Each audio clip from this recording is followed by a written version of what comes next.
প্রিয় বিদ্যার্থীগণ, আমি তোমাদের অরিন্দম স্যার আজকে চলে এসেছি ইংলিশ গ্রামারের আর্টিকেল টপিকটা নিয়ে। দেখো, আর্টিকেল আমরা মেনলি জানি প্রধানত তিন রকমের হয়, এ, অ্যান অ্যান্ড দি। আর্টিকেল জানার আগে আমাদের জানতে হবে নাউন। কেননা হচ্ছে নাউনের আগে আর্টিকেল ব্যবহৃত হয়। তো যে বাক্যে নাউন থাকে না সে বাক্যে আর্টিকেলও থাকে না। তো নাউনটি যার দ্বারা কোনো কিছু নাম বোঝায় সেটাই হচ্ছে নাউন। নাউন দু রকমের, একটা হচ্ছে কাউন্টেবল নাউন, একটা হচ্ছে আনকাউন্টেবল নাউন। কাউন্টেবল নাউন দু রকমের, সিঙ্গুলার, প্লুরাল। সবসময় মনে রাখবে সিঙ্গুলার কাউন্টেবল নাউনের আগে আর্টিকেল ব্যবহৃত হয়। যেমন যদি বলি একটা কাউন্টেবল নাউন চেয়ার, ঠিক আছে, তো চেয়ারের আগে একটি চেয়ার বলতেই পারি, তো এ চেয়ার। সিঙ্গুলার কাউন্টেবল নাউন হলো এ চেয়ার। প্লুরালের ক্ষেত্রে হচ্ছে চেয়ার্স, তার আগে কোনো আর্টিকেল বসে না, তাহলে প্লুরালের ক্ষেত্রে কোনো আর্টিকেল বসে না। আর আনকাউন্টেবল নাউন অর্থাৎ চেয়ার কি দিয়ে তৈরি, উড দিয়ে তৈরি, তার আগেও কোনো আর্টিকেল বসে না। তাহলে তোমাদেরকে প্রথমত জানতে হবে যে নাউন থাকতে হবে তবে আর্টিকেল ব্যবহৃত হবে, এবং কোন নাউনের আগে আর্টিকেল ব্যবহৃত হবে, সিঙ্গুলার কাউন্টেবল নাউনের আগে আর্টিকেল ব্যবহৃত হবে। ঠিক আছে, কিছুক্ষণ আগে আমি বলেছিলাম আর্টিকেল তিন রকম, এ, অ্যান অ্যান্ড দি। অ্যাকচুয়ালি আর্টিকেলকে যদি শ্রেণীবিভাগ করি তাহলে আর্টিকেল মেনলি দু রকমের, একটা হচ্ছে ইনডেফিনাইট আর্টিকেল, একটা হচ্ছে ডেফিনাইট আর্টিকেল। ইনডেফিনাইট আর্টিকেলের মধ্যে পড়ে এ আর অ্যান, এবং ডেফিনাইট আর্টিকেলের মধ্যে পড়ে দি। চলে আসি ইনডেফিনাইট আর্টিকেল প্রথম ভাগ এ কে নিয়ে। তো এ অ্যাকচুয়ালি কাদের কোন কোন নাউনের আগে বসে, দেখো, যে সমস্ত নাউন বা যে সমস্ত word A, E, I, O, U অর্থাৎ ভাওয়েল বাদ দিয়ে যে সমস্ত লেটারগুলো আছে, অর্থাৎ বি, সি থেকে শুরু করে ভাওয়েল বাদ দিয়ে জেড অবধি, সেই সমস্ত লেটার দিয়ে যে সমস্ত ওয়ার্ড বা যে সমস্ত নাউন তৈরি হয় তাদের আগে যে আর্টিকেল বসে সেটা হচ্ছে এ। যেমন চেয়ার, চেয়ারের প্রথমটা কি দিয়ে লেটার দিয়ে শুরু, সি অর্থাৎ কনসোনেন্ট দিয়ে শুরু, তার আগে বসবে এ অর্থাৎ এ চেয়ার। ফক্স, এফটা হচ্ছে কনসোনেন্ট, তো কনসোনেন্টের আগে কি বসবে, এ বসবে। পেন, পেনের পিটা হচ্ছে কনসোনেন্ট, কনসোনেন্টের আগে কি বসবে, এ। তো সমস্ত ভাওয়েল বাদ দিয়ে 26টা লেটারের বাদ বাকি লেটার দিয়ে যে সমস্ত ওয়ার্ডগুলো তৈরি হয় বা নাউন তৈরি হয় তাদের আগে অলওয়েজ এ বসে। আমরা জানলাম যে কনসোনেন্ট দিয়ে যে সমস্ত ওয়ার্ড তৈরি হয় বা নাউন তৈরি হয় তাদের আগে এ বসে, কিন্তু কিছু ব্যতিক্রমও আছে। সেই ব্যতিক্রমগুলো কি কি, এই ব্যতিক্রম থেকে তোমাদের প্রশ্নটা মেনলি হয়। তো ব্যতিক্রম হলো mainly A letter, L letter, F letter, M letter, X letter এবং এইচ লেটার দ্বারা গঠিত শব্দের উচ্চারণ যদি স্বরবর্ণের ন্যায় হয়। যেমন বাংলাতে স্বরবর্ণ কোনগুলি, অ, আ, অসই, এ।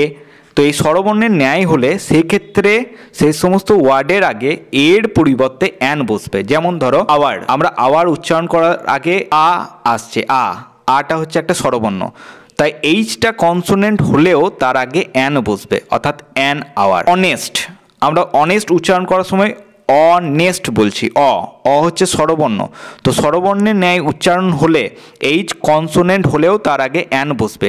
ঠিক তেমনই এমপি, এমএলএ, এফআরসিএস এদের উচ্চারণের আগে এ আসছে, তাই এদের আগেও এর পরিবর্তে অ্যান বসবে। আসি ইনডেফিনিট আর্টিকেলের দ্বিতীয় ভাগ অর্থাৎ অ্যানকে নিয়ে। তো অ্যান অ্যাকচুয়ালি কোন কোন নাউনের আগে বসে, তো যে সমস্ত নাউন বা যে সমস্ত ওয়ার্ডগুলি ভাওয়েল দিয়ে তৈরি হয়, অর্থাৎ এ, ই, আই, ও, ইউ, এই 5টি ভাওয়েল দিয়ে যে সমস্ত ওয়ার্ড বা নাউন তৈরি হয় তাদের আগে মেনলি অ্যান বসে।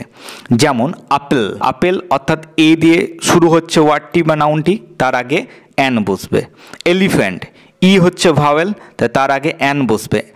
আমব্রেলা, ইউ ভাওয়েল, তার আগে অ্যান বসবে। আউল, ও দিয়ে শুরু হচ্ছে অর্থাৎ ও হচ্ছে ভাওয়েল, তার আগে অ্যান বসবে। ইঙ্কপট, আই হচ্ছে ভাওয়েল, তার আগে অ্যান বসবে। চলে আসি অ্যানের কিছু ব্যতিক্রম নিয়ম থেকে। তো অ্যানের যে ব্যতিক্রম নিয়মগুলি আছে তার মধ্যে মেনলি ইউ আর ও বর্ণযুক্ত শব্দের ক্ষেত্রে বা নাউনের ক্ষেত্রেই হয়। ইউ বা ও বর্ণযুক্ত শব্দের ক্ষেত্রে সেই শব্দ বা সেই নাউনের উচ্চারণ যদি ইউ বা ও থাকে তাহলে সেই শব্দটির আগে অ্যান না বসে সবসময় এ বসবে। যেমন ইউনিক, ইউনিক উচ্চারণ করো, দেখো ইউ প্রথমে আসছে, তাহলে ইউ এলে সেক্ষেত্রে অ্যানের পরিবর্তে কী বসবে, এ বসবে। ইউনিট, ইউ ভাওয়েল হলেও ইউ এর উচ্চারণ যদি ইউ হয় তাহলে সেক্ষেত্রে অ্যানের পরিবর্তে এ বসবে। ঠিক তেমনই ওয়ান আইড ম্যান, ও আসছে তাহলে তার আগে অ্যান না বসে এ বসবে। ইউনিকর্ন, তার আগে অ্যান না বসে এ বসবে। এবার চলে আসি ডেফিনাইট আর্টিকেল অর্থাৎ দি নিয়ে। তো দি এর ক্ষেত্রে একটা সমস্যা হয় আমাদের ক্ষেত্রে যে কখন দি হয় উচ্চারণ আর কখন দা হয়। তো সবসময় জেনে রাখবে এক্ষেত্রে একটা নিয়ম বলে দিই, যে সমস্ত ওয়ার্ড বা নাউনগুলি কনসোনেন্ট দিয়ে তৈরি হয় বা যাদের উচ্চারণের সময় কনসোনেন্ট সাউন্ড আসে তাদের আগে দা হয়, বাংলাতে তার উচ্চারণটা দা হয়।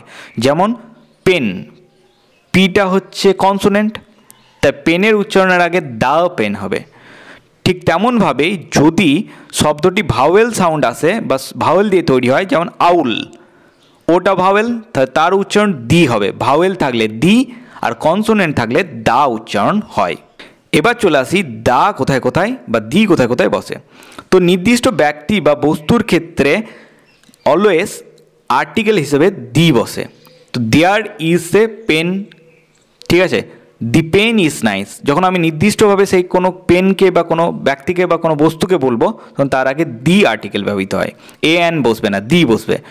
কোনো প্রাণী যদি তার সমগ্র জাতিকে বোঝায় তাহলে তার আগেও দি আর্টিকেল বসবে। যেমন dog is a very faithful animal, তো তার আগে আর্টিকেল হিসেবে দি ডগ বসবে, কারণ সেই কুকুরটি দ্বারা সমস্ত কুকুর প্রজাতিকে বোঝাচ্ছে, ঠিক আছে। তারপর হচ্ছে পৃথিবীতে যে জিনিসটা একটা আছে, যে সূর্য, চাঁদ, এগুলো পৃথিবীতে একটাই আছে, তো যে জিনিসটা পৃথিবীতে একটা আছে তার আগেও আর্টিকেল হিসেবে এ আর এন এর পরিবর্তে দি বসে। সুপারলেটিভ ডিগ্রির ক্ষেত্রেও আর্টিকেল হিসেবে দি বসে, যে he is the best boy in the class, তো দি বেস্ট বয়।